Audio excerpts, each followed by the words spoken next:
Hello and welcome to the Telescope. Every week we bring you a fresh insight from the biggest car market in the world. The car you see behind me has actually been featured on the Telescope before. It's the Avatr 11. This is not your usual media event. The car from the exterior, interior are exactly the same as it was in my review video. And this event doesn't involve any driving. The car will stay here for the whole duration of this event because we are here today just for a software update. It's scorching here outside, so forgive me for getting in the car. If you watched the review video of the Avatr 11, Avatr is a new brand formed by three massive names. And Huawei, well, it's so famous that it's been banned by most Western countries. You would have known that Huawei is actually one of the three founding shareholders of this brand. So to me anyway, it's already quite baffling why did Avatr reject to use Huawei's Harmony system in the first place.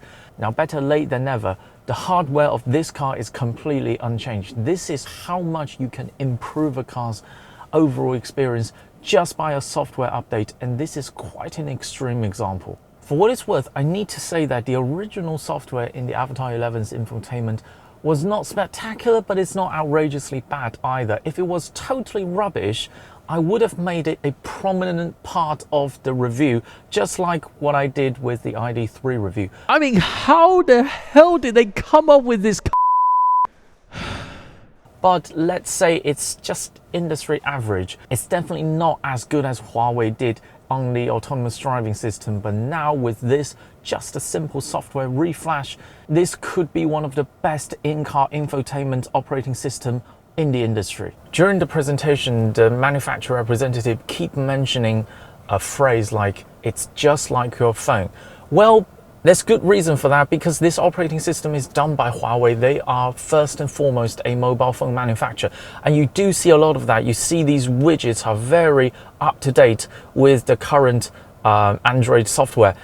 And one thing this Harmony operating system brings to the table is the ecosystem and the compatibility with normal Android software. This is kind of the App Store or the Google Play Store equivalence in the Harmony system. If you press this, you would have seen the variety of apps, and all of the major popular apps that you've already been using on your phone is straight up usable in this operating system. But most of the apps like this cannot utilize all of the screen real estate. So you would have to use this in a sort of portrait style on a landscape orientation screen. For two of the most popular apps, the QQ Music and the Tencent Video, Avatr has made the effort to make it native to this operating system. So this is utilizing the entire screen.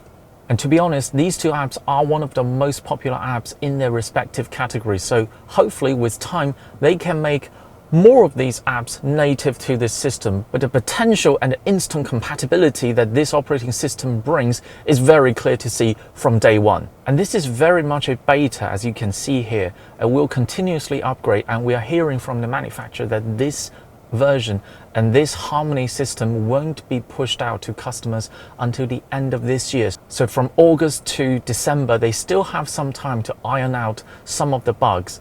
One of the bugs I've already found is once you initiate navigation on the main screen, you will lose your trip computer and your energy consumption to this. I don't know what it is. Oh, 它马上要变乱码了。Okay. But yeah, try and fix this between August and December, shall we? To be honest, had Avatr stick to their original operating system and never switch to the Harmony system, I think they would still be fine. You know, the original system is okay, if not spectacular, but it's definitely striking to see how much can a software reflash improve your user experience. But there are still room for improvement. Firstly are these widgets at the bottom. They are definitely very welcome. They instantly bring you that mobile phone feeling. However, currently they are restricted to the bottom layer only. You see, if I drag it up, I cannot. To me, I would like to see these widgets being released to the entirety of this screen. I mean, as nice as this wallpaper, Huawei says the sun direction in this live view wallpaper will correlate with your actual location. But I would still like to see more customization for the widgets. And secondly, these widgets are more or less the dead widgets. They only display information. You can do very little interaction with it. So most of the time you still need to tap into the widgets to access and make interaction with that app. I would like to see the sort of the live widgets that we've seen on Android and starting to see in the upcoming iOS 17. You know, sometimes for some of the most simple tasks, I can just operate on the widget level and don't need to get into the main app. If anything, this event has given me a lot of hope. You know, recently the Telescope have reported multiple collaborations between traditional manufacturers and companies that are more capable in software, like the XPeng Volkswagen deal and the Audi SAIC deal. If they can do the same to their existing product, like what Huawei did with the Avatr 11, just with a simple software reflash and dramatically improve the user experience, we're in for a treat.